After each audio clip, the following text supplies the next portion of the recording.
Hi guys! So in this video we are going to talk about cyber attack. What is cyber attack? Cyber attack is an attempt to expose, alter, disable, destroy, steal or gain unauthorized access or to make unauthorized use of an asset. There are so many cyber attacks that exist in real world.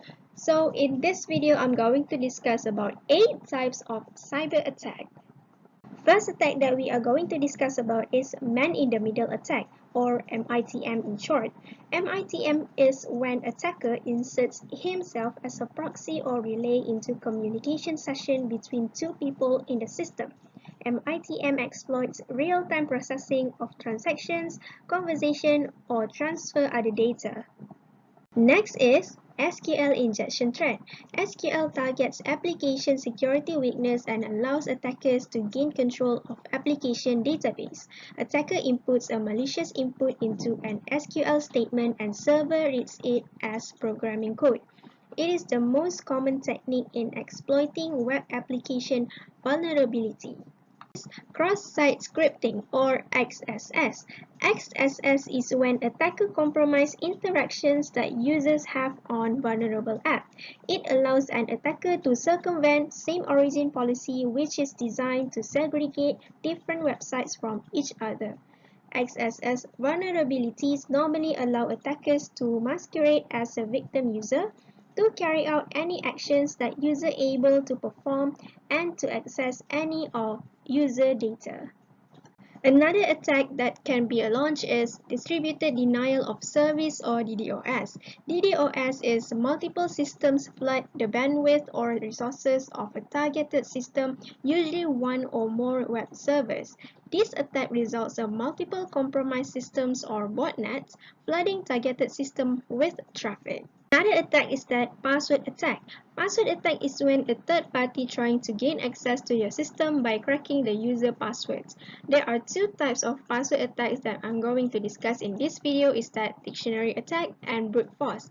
Dictionary attack is when attacker takes advantages of fact people tend to use common words and short passwords. Attackers use a list of common words, dictionary, and tries them, often with numbers before or afterwards against account for each username. Next is brute force attack. Brute force attack is when attacker use a program to generate likely passwords or even random character sets. This attack starts with commonly used weak passwords like password 123 or more. The programs running these attacks usually try variations of uppercase and lowercase characters as well. Next attack is ransomware. Ransomware is a type of malware that threatens to publish victims' data or perpetually blocking access to it unless a ransom is paid. So example of ransomware is WannaCry ransomware. Zero-day is an attack on vulnerabilities that have not been patched or made public. It occurs on the same day a weakness discovered in a software. It is being exploited before the creator of software creates a fix. Last but not least is DNS tunneling. DNS tunneling is an attack that encodes data of other programs or protocol in DNS queries and responses. DNS tunneling often includes data payload that can be added to an attacked DNS server and used to control a remote server and applications. Now you know that these are the attacks that are commonly occur in these times. It is very dangerous if you fall for any of these attacks. So make sure that you implement any of precaution measures so that you are not exposed to any of this danger.